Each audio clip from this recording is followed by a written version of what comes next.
hi my friends, and welcome back to Mud and Ink Teaching. I am so happy that you're here today for our video. Today I will be taking you through step by step the process that I use to analyze poetry. Yes, we're gonna use my Big Six method to tackle this super awesome poem. And what's great about this poem, and pretty much all of the poems that I share here, is that poetry is a fabulous supplemental resource to any essential question-driven unit that you might be using in your classroom. So this particular one fits beautifully in the genre of dystopia. If you're reading Fahrenheit, if you're reading anything in this genre, maybe it's the Marrow Thieves, maybe you're looking at Hunger Games, maybe you're looking at Brave New World, this poem will fit. So I hope you enjoy the walkthrough tutorial, and I will leave in the description below additional resources that can help you really drive this poem home and, just crush it in your classroom. Thanks for joining me today, and keep on being that adventurous teacher I know you are.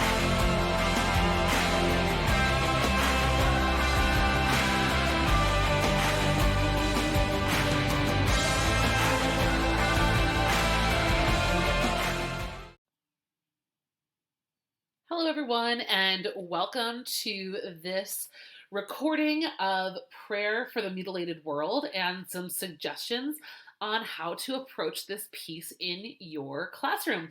This is grouped or categorized under the topic of looking at a dystopian or utopian future. So this is a great match for Fahrenheit 451, looking at Hunger Games, looking at 1984. I mean, you name it, if it's in the dystopian genre, I think this poem would be a great match at some point during your study of that novel. Or if you're just looking thematically at the future or thematically at science fiction or dystopia, this would also be a great thing to consider for that unit. With the Big Six, we are, of course, going to read it twice. And I'm going to look specifically at two elements of the Big Six I want to tell you about before we get started, because I want you to listen for these things as well. This poem is a great time to teach the poetic turn. That's one of the elements of the Big Six, is where does a poem turn or where does a poem change? Another thing that I'd like to look at in this poem would be under the category of tools. I think this poem does a really gorgeous job using imagery. So this is kind of what's really unique about the Big Six, is if my focus is just on imagery, all of a sudden I can pair this with a description of Maycomb and To Kill a Mockingbird. I can pair it with pretty much any other textual example of imagery that I really like, and now I have pieces to compare side by side in specific categories. So let's go ahead and get started in reading Prayer for the Mutilated World. Remember that reading the poem at least twice is a really good place to start with students. There is an audio version of this poem online through the ebook. If you just click on the link, you'll be able to read it online as well, or hear the audio, online. Prayer for the Mutilated World. What will be left after the last fidget spinner spun its last spin?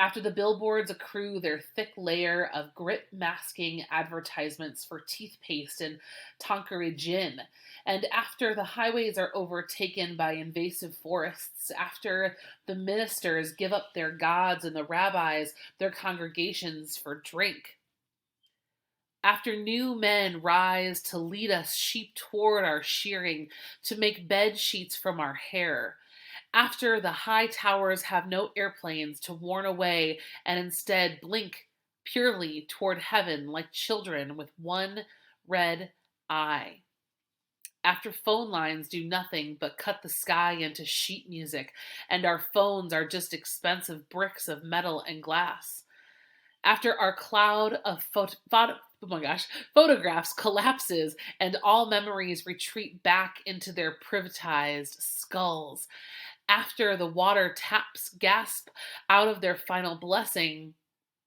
what then? when even the local militias run out of ammunition, when the blast radii have been chalked and the missiles do all they were built to, when us Jews have given up our state for that much older country of walking, and then that even older religion of dirt, when all have succumbed to illness inside the church of our gutted pharmacies, when the seas eat their cities, when the ground spits like a dress, when the ground splits like a dress. I misread that. Sorry, guys. When the trash continent in the mid Atlantic at last opens its mouth to spit what will be left after we've left, I dare not consider it. Instead, dance with me a moment late in this last extinction that you are reading this must be enough. So there you have it. Prayer for the Mutilated World with a couple of mutilated sentences from me by Sam Sax. And I told you guys that one of the things that I thought we should look at in this poem is turn. I think everyone, when they hear a poem, has an immediate reaction or an immediate pattern that stayed with them the whole time. And for me, I think that the turn is a really good place to start because the turn kind of categorizes a poem for your kids. So I would draw their attention to notice turn. So if the kids are seeing here, after this, after this, after this, after this, after this, after this, after this, and after this, then we have a question. We have a question. What then? This is an indicator of a turn, right? The poem is changing somehow. So we have turn 1 here. And the way that we notice a turn in this case is through punctuation and a shift in the pattern. So we have punctuation, it's a question, and there's been a shift in the pattern. That's what we know a turn is. Now, when we ask the kids, well, what's the purpose of the turn or what changes? The poem goes from what to what? Well, we had a list of kind of instances. What will be left after all these things have ended? So these are kind of descriptions of the past, the things that will be obsolete. That's what we're describing in this first section of the poem. And then, what then? When even the local militias run out of ammunition, when the blast radii have been chalked and missiles do all they were built to. These are some more of like the human connections, I think. We notice a lot more religious imagery. There is down here military imagery. There's things going on here that should have kind of helped prevent an apocalypse or prevented the end of the world. All of these things were around to either keep us safe or secure or understanding how life works, but then all of a sudden, they're not enough. What will be left after we've left is kind of where that section ends, because here we have another turn. Here's turn number 2. A very plain statement. I dare not consider it. So huge buildup to what's going to happen at the end of the world. I mean, there's the majority, 80% of the poem, 90% of the poem is imagining what will be left after all of these things are gone, when we've exhausted all of our options and all of the things that should have saved us. The speaker decides to just not think about it. And instead, to just enjoy a moment. And that moment is really critical for the poem as a whole. That you are reading this must be enough.